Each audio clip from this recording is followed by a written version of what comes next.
Santo Tech na área, mais uma vez trazendo conteúdo de qualidade para você que tem o seu negócio na Paraíba, você que é startupeiro, você que é empreendedor, você que é estudante, que está querendo criar juízo e montar uma empresa, meu amigo, é um ambiente de você aprender. É você aprender a utilizar o conteúdo e crescer. E hoje a gente tem um tema assim, extremamente relevante para a nossa atualidade, tá? As nossas convidadas são duas hoje, certo?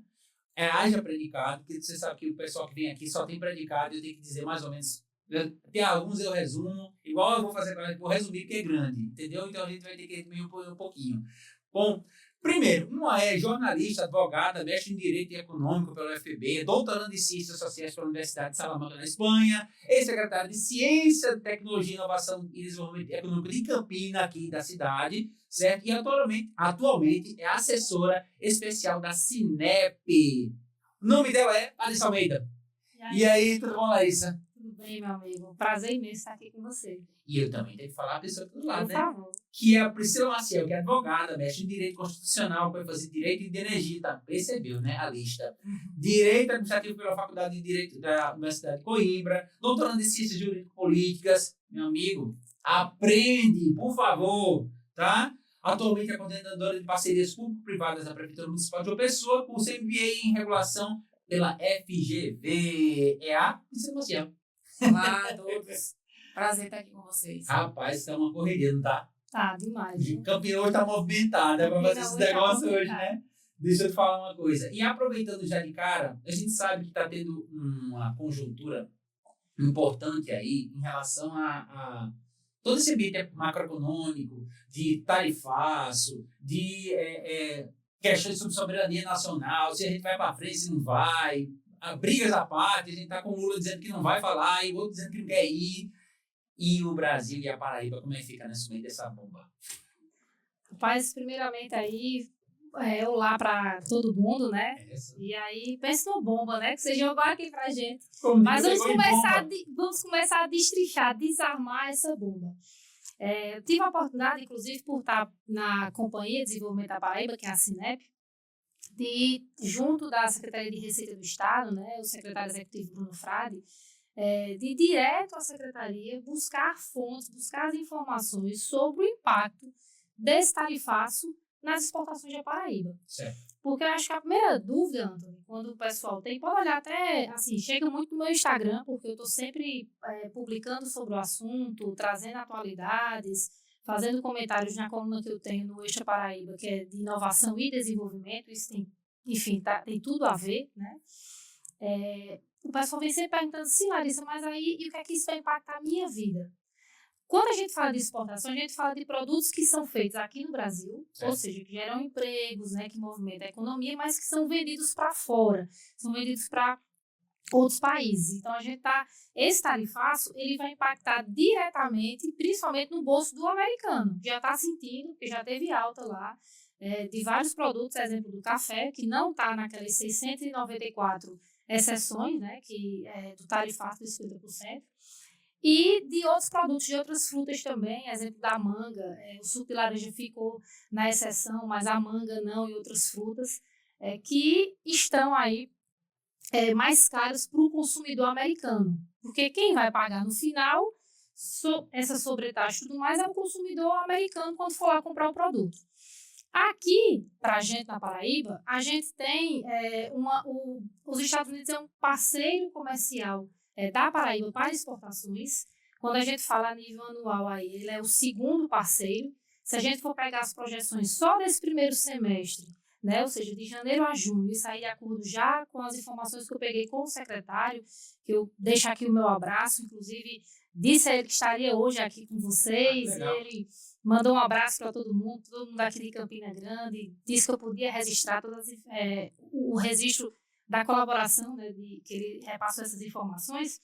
E veja só, ano passado, 2024 inteiro, foram 35,5 milhões de dólares, né, a gente está falando de cifra em dólar, de exportação, que equivaleu a 21,5% das exportações da Paraíba em 2024. Certo. Agora, nesse primeiro semestre, de janeiro a junho, são 9,88 milhões de dólares, que equivale a 12,4% das exportações nesse período. Certo. A gente tem uma diversificação de exportações para vários outros países também. Certo.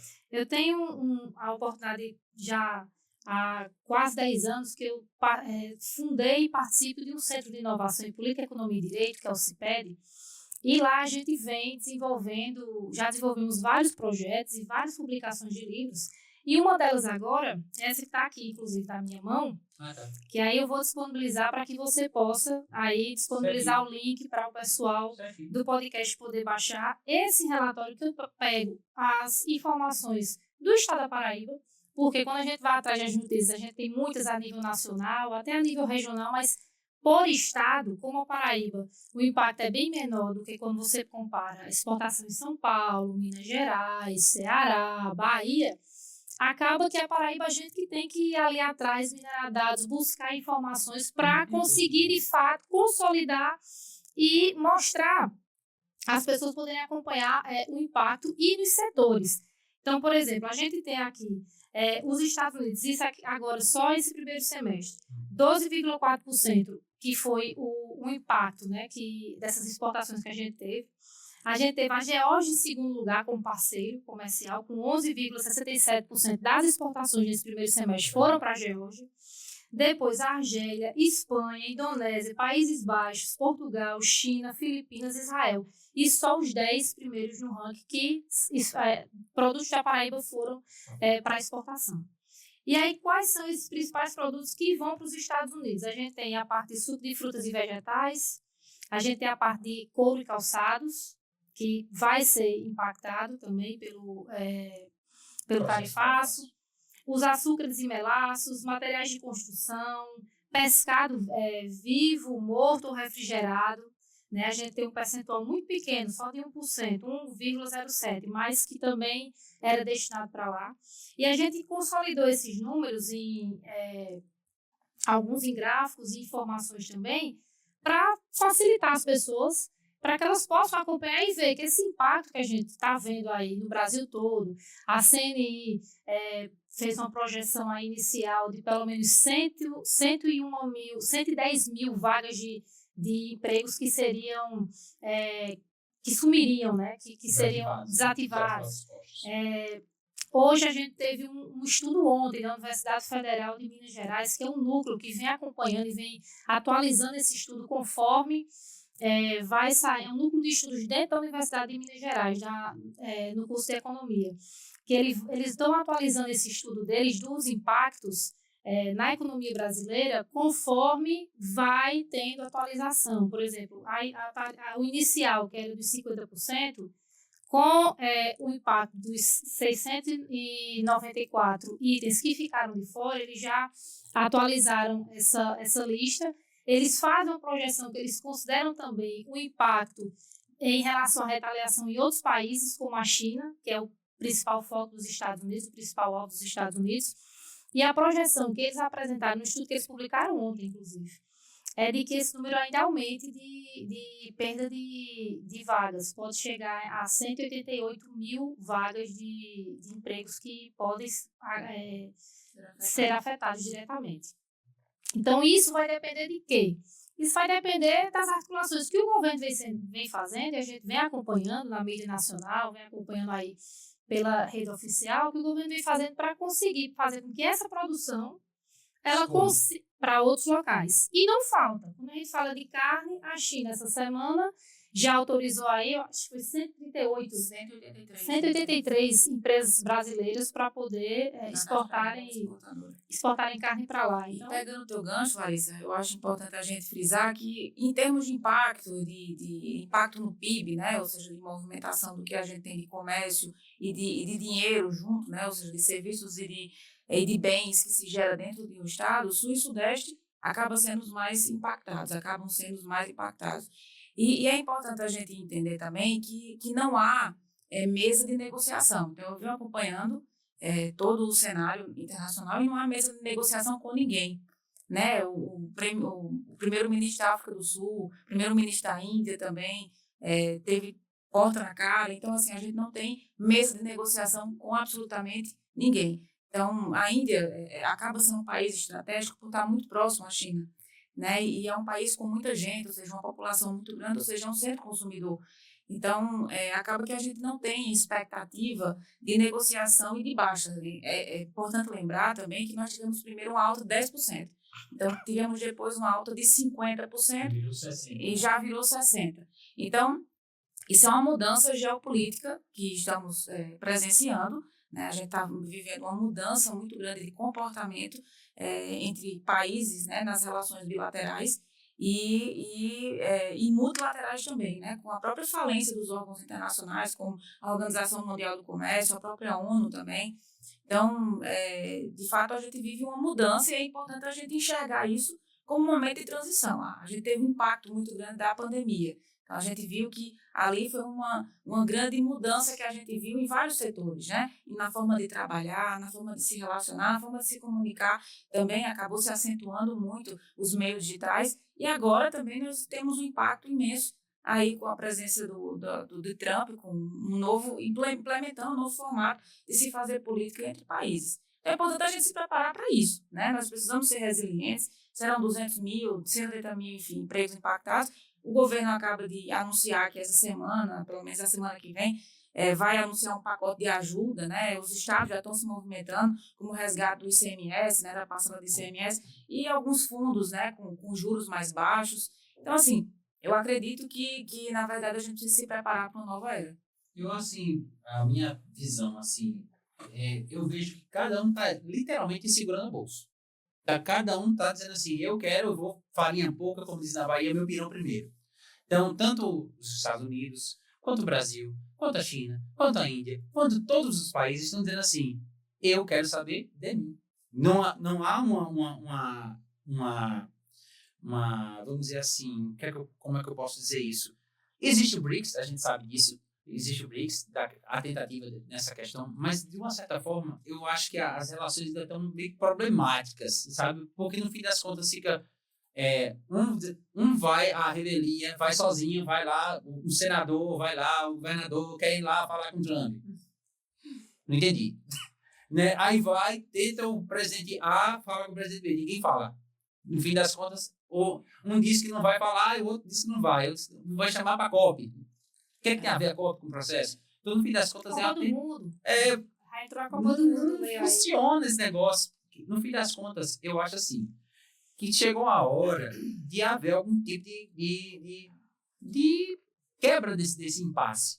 Porque, no fim das contas, quem vai... ele fala assim, o próprio pescado brasileiro, que no Brasil é o mais afetado, ele, que no caso ia tudo para fora do país, no caso dos Estados Unidos, foi ele que, em tese, foi um dos que foi mais afetados. Quando você fala assim, o Brasil vai ter pouca... Eles estão tendo problemas lá, nos casos dos Estados Unidos. Mas a gente também vai ter problema.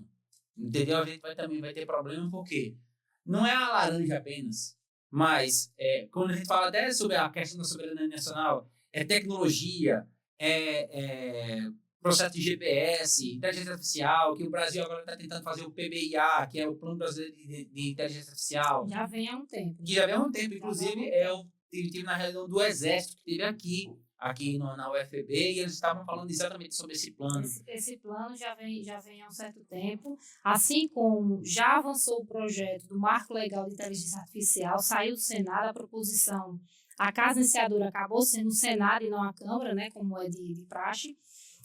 Foi o Rodrigo Pacheco, o ex-presidente do Senado, que foi o autor da proposta, que deu certo, passou pelo Senado, agora está em tramitação na Câmara dos Deputados. Inclusive, Agnaldo Ribeiro, deputado paraibano, é o relator da comissão especial que foi criada na Câmara dos Deputados, pelo deputado federal paraibano também, Hugo Mota, que o presidente criou essa comissão especial para poder ter audiências públicas, para poder ouvir todas as representações da sociedade civil, para contribuir com o texto, para poder depois passar pela relatoria do deputado Agnaldo Ribeiro e ir para plenário. Então, eu venho acompanhando esse projeto. Inclusive, agora, nesse mês, vão ter audiências públicas acontecendo lá em Brasília, que eu vou estar acompanhando, né, como ouvinte. E são temas que eles vão abordando desde dos impactos de forma genérica até impactos em setores específicos, como a educação, saúde. E é importante a gente estar acompanhando esse debate, porque a IA, a gente não tem mais, não é algo mais distante, já está no nosso dia a dia. A inteligência artificial, principalmente a generativa, que é aquela do ChatGPT, do DeepSeek, do Gemini, e aí vai, Grok, e aí são inúmeros hoje. Inclusive tem as brasileiras também, né? Sim, mas que é importante porque se você for olhar todas essas mais amplas e gigantescas, mas elas são todas alimentadas pelo norte global, todas alimentadas e treinadas a partir de outras culturas e idiomas que não são nossos. Então, as que estão surgindo no Brasil são interessantes também da gente vir acompanhando, porque, e da gente estar fomentando também, porque são com a nossa produção de cultura, né? Inclusive as questões regionais e de idioma de cada região. Então, é importante a gente fortalecer a nossa IA aqui no Brasil. A gente tem algumas iniciativas já, que eu acho que também é algo que, assim, já dentro desse projeto, desse plano que o Brasil tem, e acabou que nessa crise toda o governo também começou a olhar para a parte do GPS, para poder ter sua própria solução de GPS, assim como a Europa tem, como a China tem, como outros países têm. E aí começou... Desculpa. Pode falar. No fim das contas, o Brasil precisa, para ele ter um GPS próprio, ele teria que lançar. Teria que lançar, fazer um lançamento espacial. Então, no fim das contas, eu preciso de alguém, eu preciso colocar lá, ou desenvolve daqui, que não tem para ontem. Não tem para ontem. Eu só tenho se eu me aliar à Índia, que já lançou, né? Já foi ao espaço, inclusive. Ou China, certo? Ou China, outra coisa. Então, mas até então, a gente não tem. Se desligar hoje, tá todo mundo fora. É importante a gente ver, e aí eu insisto nessa ruptura que a gente está tendo com o globalismo que vem, né, sendo amplamente estressado, né, na verdade, vem sendo estressado para que o nacionalismo ele acabe ganhando, né, nessa queda de braço que a gente está vendo. E, por incrível que pareça, o capitalismo ele preconiza justamente essa não intervenção do Estado, e aí para favorecer a oferta e demanda, o livre mercado. Mas aí a gente tem hoje um país capitalista, por essência, que é os Estados Unidos, tendo uma postura que, na verdade, ele não favorece muito ao capitalismo, que é justamente essa liberdade que as empresas têm de negociar, essa liberdade que a iniciativa privada tem de regular o mercado, inclusive de oferta e de demanda. A partir do momento que você começa a impor tarifas, você começa também a regular o comportamento das pessoas em termos de consumo. E assim, esse é um ponto. A outra questão é que, eu me lembro quando eu estava fazendo mestrado, a gente debatia muito problemas transfronteiriços. Então, esses problemas transfronteiriços faziam com que o direito internacional ele acabasse se fortalecendo, porque se eu tenho problemas que diz respeito a mais de um país, eu acabo tendo um direito internacional mais forte, mais denso. E os problemas transfronteiriços, notadamente, para dar um exemplo aqui, eram os problemas de meio ambiente, que é um problema que, o fato, eu posso poluir na Amazônia, mas eu sinto no outro extremo do mundo, como na Oceania, por exemplo, em outro continente. E aí, um dos problemas era o meio ambiente e o outro problema era o terrorismo.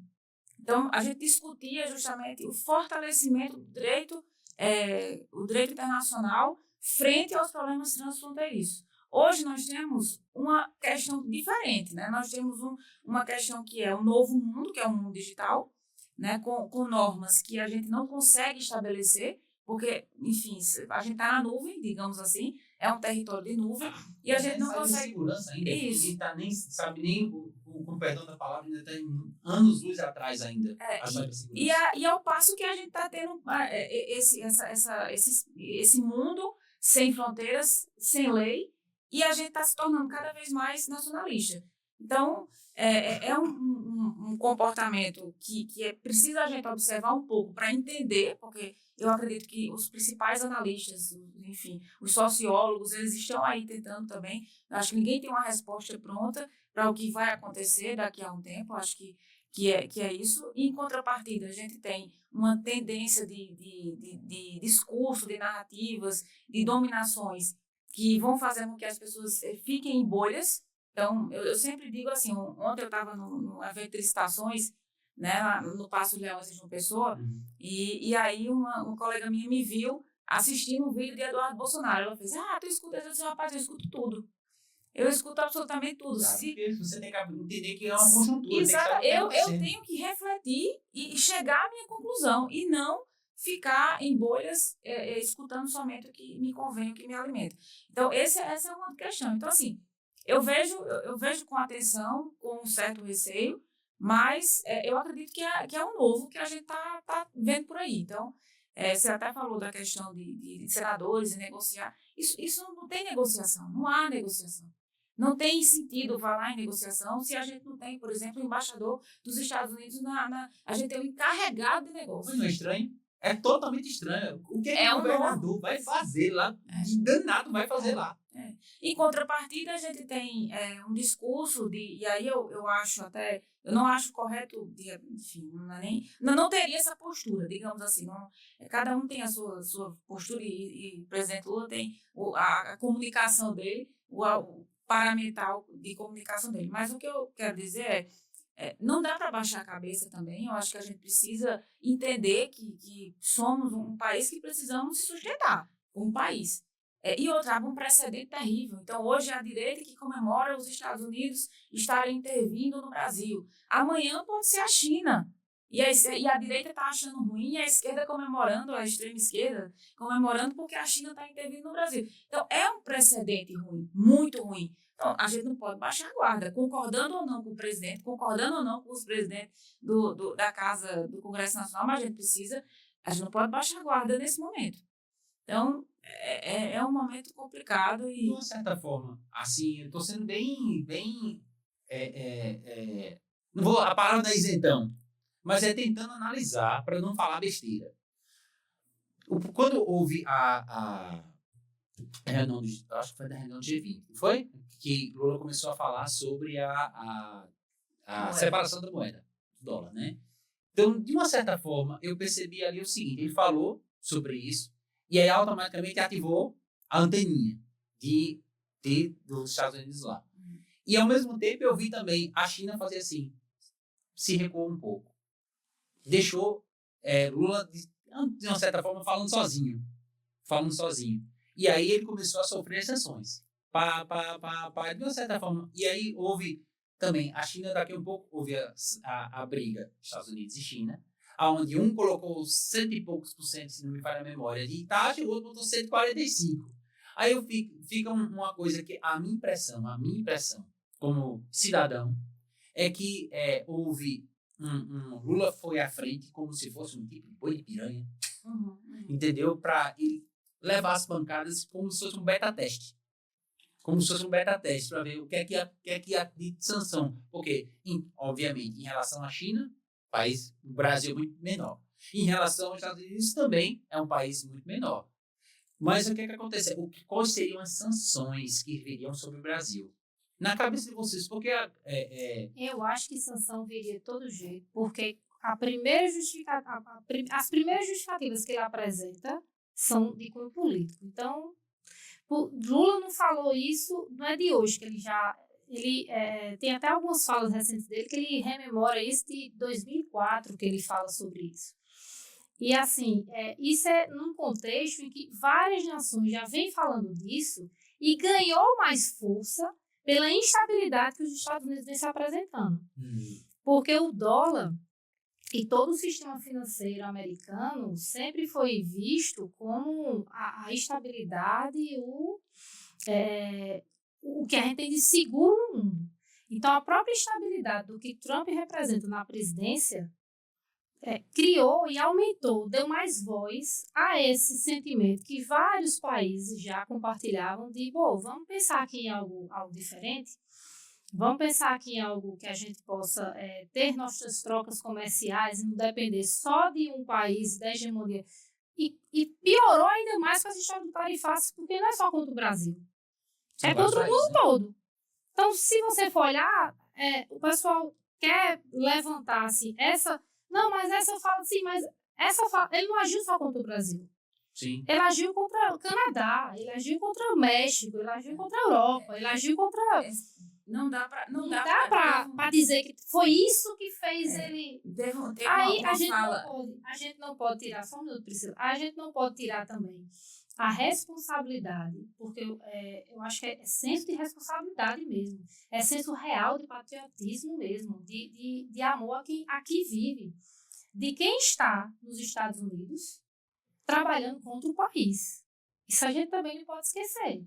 Tá. Porque essa movimentação, por isso que quando você pega a carta de Trump, é uma carta que começa já com o cunho político, depois ele vem com justificativas econômicas e logo em seguida vai lá e abre uma investigação econômica do Brasil porque quer pegar o PIX, quer pegar o que o Brasil tem de inovação e que é um diferencial do nosso país. E só para pegar o gancho de Larissa, a gente tem... Eu escutei uma fala sobre Trump que eu disse assim, é isso, ele não tem lógica.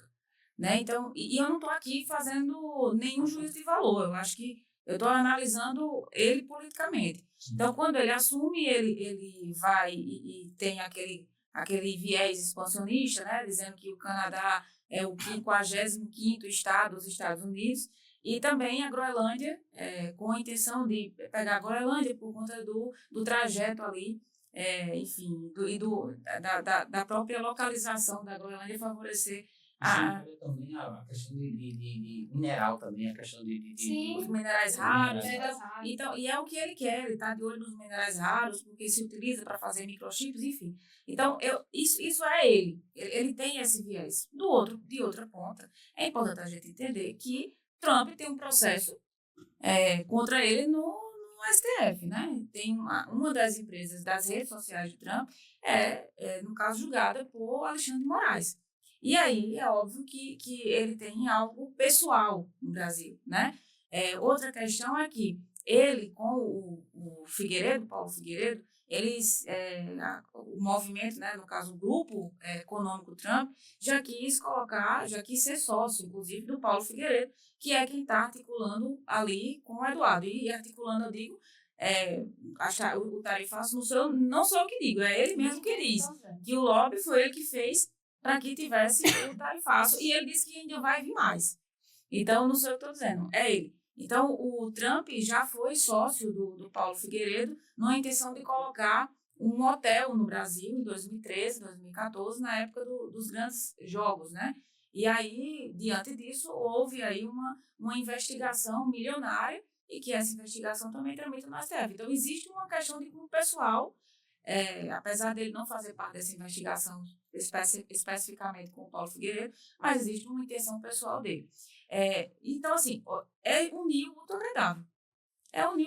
O Brasil, ele disse, o próprio Trump, no início, quando ele assumiu, assim, eu pouco me importo com o Brasil. Em fevereiro desse ano, ele disse, o Brasil não me importa. Então, realmente o Brasil não importa. Nós somos, na relação entre Brasil e Estados Unidos, eles são superavitários. Nós que somos deficitários. Então, está tudo certo, estava tudo caminhando bem, porque existe uma necessidade do café da manhã do americano, né? Que é o café, o suco de laranja, a fruta. Então, parecia que isso não ia afetar, porque afetaria também eles e, consequentemente, a inflação. Né? E é o que ele está brigando ali com o Banco Central dos Estados Unidos ali, para poder baixar a inflação para 1, que está 4, e ele está querendo estar ali brigando com o presidente do Banco Central. Então, colocando as coisas nessa caixinha, digamos assim, né? Ou seja, desde o início do mandato de Trump, as intenções imperialistas, a falta de lógica econômica, e você deixa o mercado meio maluco, muita gente ganhando também com esse jeito dele, né? Quando ele... A minha pergunta é, será que é realmente falta de lógica? Será que não é algo planejado, orquestrado? Bom, tem por mais que a seja, movimentação. Por mais que para alguns, né, que tem um espectro da esquerda, seja uma coisa assim desconexa, mas será que não existe algum tipo de estratégia real? Existe, e você pontua uma pergunta interessante. Quando você vê o movimento de Steve Bannon, né, que é o grande mentor ali de Trump, e o movimento MAGA, né? E a American First, aquela coisa toda, que a gente até estava vendo que o Guto Galamba, ontem, disse que estava reiniciando a vida dele e ele vem como MAGA brasileiro aí.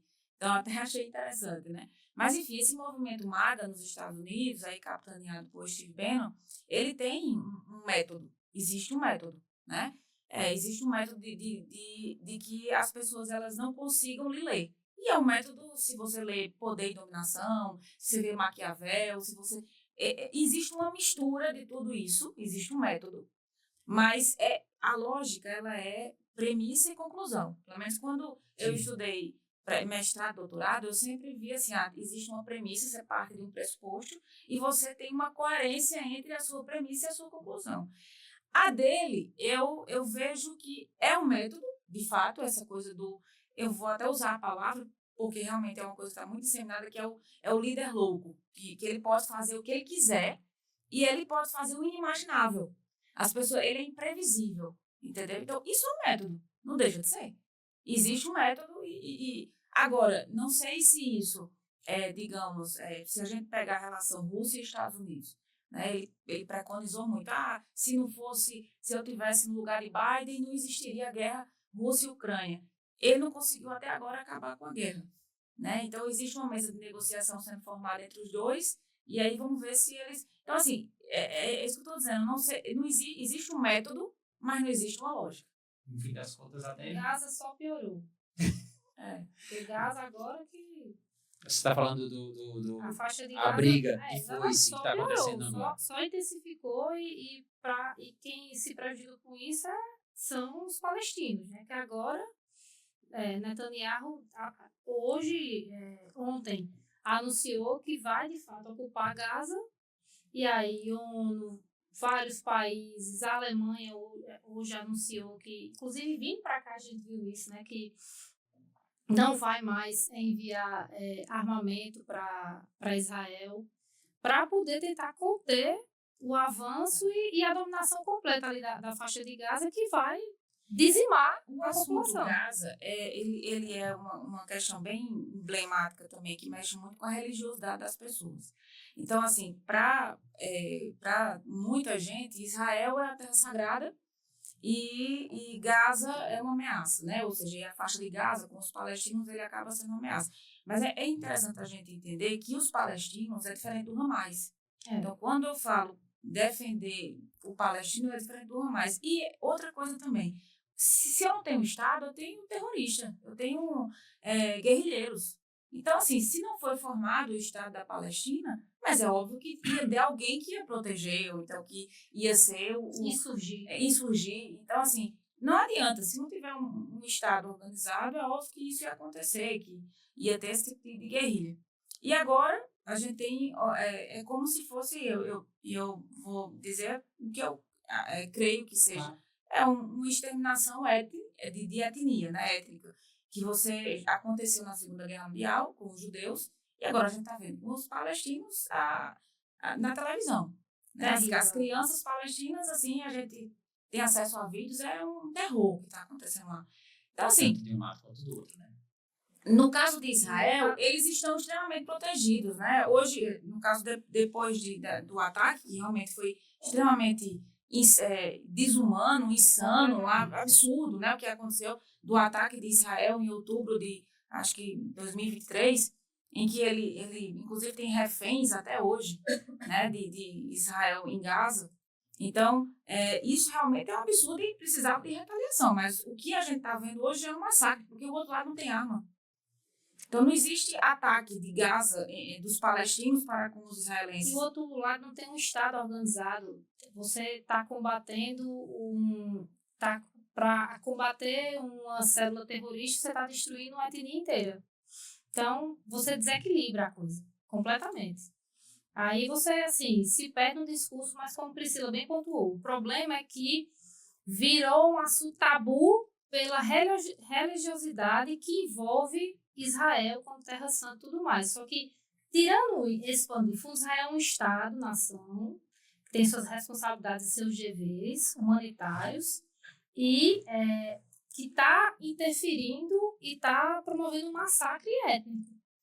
Porque ele não tem, hoje a gente não pode dizer, não, porque ele está matando terroristas. Não, a gente está vendo hoje, são mulheres, são idosos, são crianças morrendo. Que não tem aquele negócio, a pretexto de zelar pela democracia, a gente acaba sendo antidemocrata.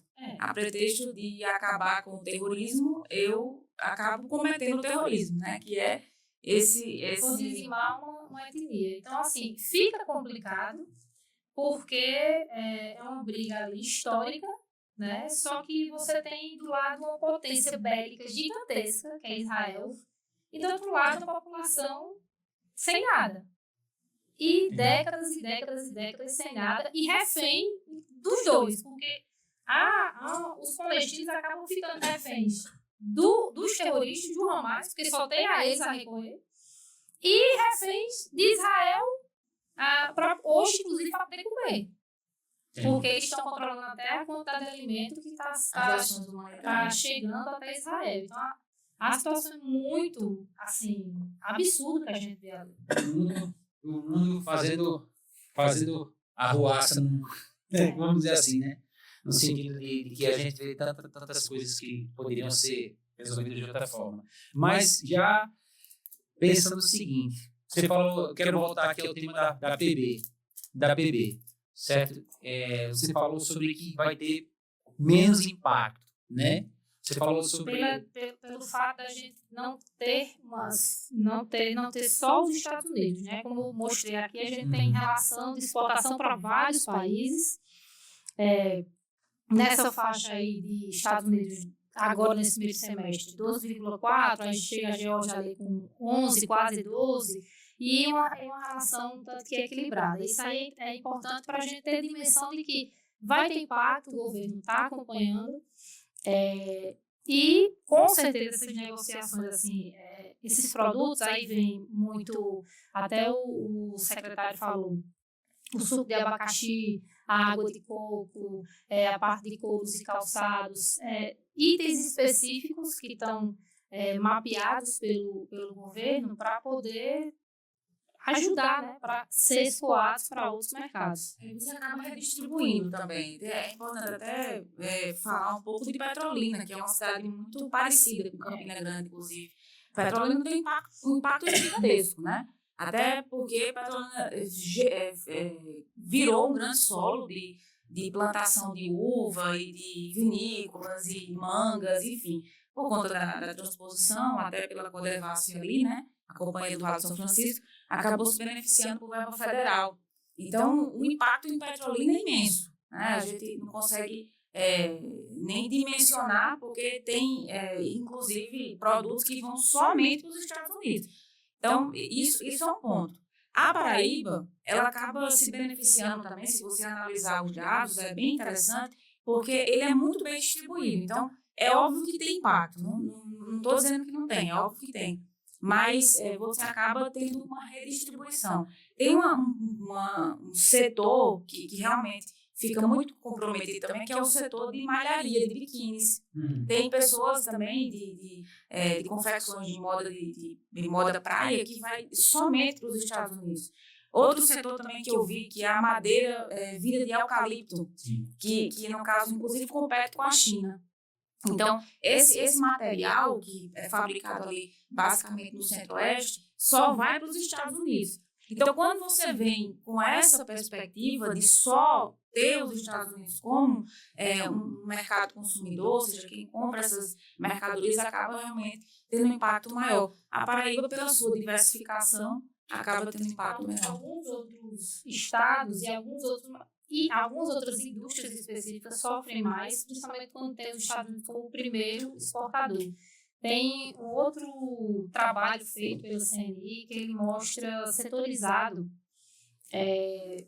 o impacto da indústria de transformação e a agropecuária para a exportação conforme o ranking de exportação por país. Então, você consegue ter uma dimensão assim, mais clara, inclusive, de quais setores vão realmente ter um maior impacto e que, de fato, o governo federal está priorizando, porque esses são os primeiros a ser afetados com os problemas que vêm logo em seguida, que é paralisação, demissão. E aí isso gera um problema que a gente aí percebe. Que a partir do momento que postos de trabalho, pessoas são demitidas, postos de trabalho são fechados, aí isso tem um impacto direto no nosso dia a dia, porque isso vai impactar o consumo, isso vai impactar tudo. E pelo que eu entendi, uma janela de oportunidade para negociação é a expansão das exceções. Então, pelo que eu entendi, a tarifa ela não retroage, mas existe um campo de negociação para ampliação das exceções. E aí as associações, as confederações e federações de empreendedores estão tentando negociar com os empreendedores para eles fazerem força lá nos Estados Unidos também, e aí a coisa entrar também com mais exceções. Larissa, depois eu quero dados. Manda pra gente que a gente disponibiliza. Vou enviar manda um link lá, a gente, dentro do site do CIPED Brasil, a gente criou o observatório, a ideia, inclusive criamos isso por conta desse podcast, acabou sendo uma provocação para a gente poder fazer mais materiais do que a gente vem acompanhando, do que a gente está escrevendo, inclusive, seja em colunas, seja apresentando através de rede social, para que o pessoal possa acompanhar essas informações. E é muito importante a gente ter, como o Priscila falou, a gente poder ter a leitura completa, analisar o que cada um fala e tentar ser o mais, agir de forma com bom senso, que eu acho que é o que mais falta, Antônio. O que eu sinto mais falta hoje, que eu não vejo na política, eu vejo assim pouco na política, eu comemoro quando eu vejo um político com bom senso. O que eu vejo hoje na decisão dos gestores é agir com bom senso, é agir assim, pelo caminho do meio, de você olhar e ver, peraí, calma, o que é que eu vou conseguir construir, seja de política pública, seja de determinação legal, que eu consiga apaziguar e ser o mais correto e justo para a maior parte das pessoas. As pessoas estão querendo muito defender só o seu lado, só a sua visão, a sua verdade. E aí, se não for a minha visão, a minha verdade, o que eu defendo, então tá errado.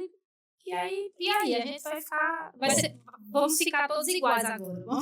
Vamos virar... Todo mundo no mesmo pipoco. Vai ter que todo mundo caber dentro da mesma caixinha? Não dá. Ó, eu quero desde já agradecer. Ó, o tempo aqui é igual quilo de espingarda. Quando dá, já foi. Quase uma hora. Pois é. E aí, o que é que eu quero dizer pra vocês? Eu quero agradecer.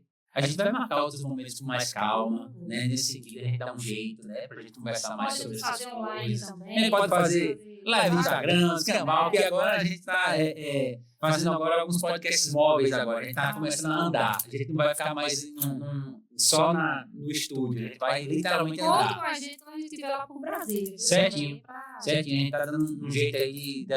Vai ter um evento aqui da RBCC, inclusive esse podcast patrocinado pela RBCC, hein? Tem que avisar, poxa. Né?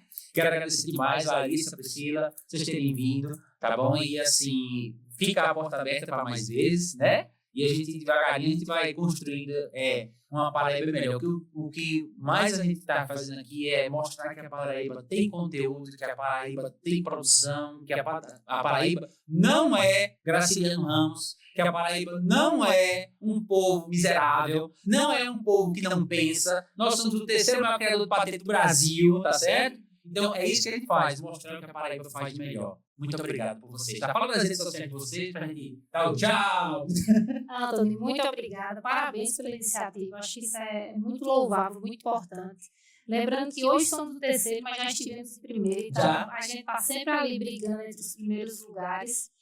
A inovação é diretamente impactada quando a gente vê essa loucura do que é essa guerra comercial. Isso não é bom para as empresas, isso não é bom para as startups, isso não é bom para o empreendedorismo como um todo. Né? É até conflitante com a visão totalmente conflitante com a visão de capitalismo e de economia do mercado. Então, assim, acho que a gente precisa agir com mais bom senso, pregar isso entre as pessoas para que a gente possa tentar acalmar o nosso tecido social que está muito inflamado por paixões. E aí, quando a gente é apaixonado, a gente age na paixão. A gente não vai conseguir. A gente não vai conseguir pensar peraí, como é que eu vou agir aqui para que isso seja bom? mesmo para o meu vizinho que não pensa como eu, que não tem a mesma religião que eu, ou que não defende o mesmo partido que eu. Sim, mas ele é um brasileiro como você, ele tem direitos como você e deveres também, obrigações também, que é importante a gente sempre lembrar. E a gente precisa viver de forma pacífica, cara. A gente somos um país que é celebrado pelo mundo por ser um país harmonioso, ser um país que as pessoas gostam de viver, de ser felizes. E a gente vem há muito tempo aí numa crescente que parece que não tem fim, de polarização. Isso me preocupa muito. Discuto muito, tenho discutido muito sobre isso no meu Instagram, o @LarissaAlmeidaPB. Larissa com Y, tá? Que manhã gosta de enfeitar o nome, então não é com I, não. É enfeite seu Antônio também. É Larissa, Larissa Almeida PB. Também estou no TikTok, no Kawaii, no LinkedIn também. Então, troquem aí mensagens, conversem comigo. Gosto muito dessa interação. Muitas boas ideias já nasceram a partir da interação com pessoas que eu acabei ficando amiga por conta da rede social. Isso é bem legal, isso é bem interessante. E que eu venha aqui mais vezes, que a gente possa manter essa interação. Foi muito bom o bate-papo aqui, eu e Priscila. E vamos embora. E só encerrando, né? Meu Instagram é priscilaMaciel.adv.br. E hoje eu estou como diretora de PPPs, parceria público-privada e concessões da Prefeitura de João Pessoa. E como eu trabalho com parceria público-privada e essa articulação entre o público e o privado, eu tenho a exata convicção de que a gente precisa de não só de segurança jurídica, como tantos empresários sempre falam, né? Mas também de estabilidade. Então, quanto mais estável, ou então quanto mais compreensível for a política econômica, quanto mais compreensível forem as situações que envolvem investimentos, melhor para a gente. E aí as empresas também vão se interessar mais em entrar em licitações de parcerias público-privadas, em fazer serviços mais eficientes. E é isso que eu prezo, um serviço mais eficiente para a população, menos Estado. Eu acho que a gente precisa entender que o Estado precisa ficar em partes essenciais e deixar para a iniciativa privada a expertise dela, onde ela tem mais eficiência. E se a gente tem eficiência em serviços públicos, a gente tem bem-estar. Então, esse é meu recado. Obrigada pelo espaço, estou sempre à disposição. E a gente vai conversar, tem uma coisa que me bateu que eu vou precisar conversar, inclusive, com o Poder Público lá em João Pessoa. A gente vai conversar. Estamos à disposição. Gente, obrigado por vocês terem assistido a gente e vamos embora. Até a próxima. Próximo episódio do Santo Tech. Curta, comenta, compartilha. Você tem a obrigação, você dê seu jeito. Compartilhe o conteúdo, tá bom? Tchau, tchau. Deus abençoe. Fui!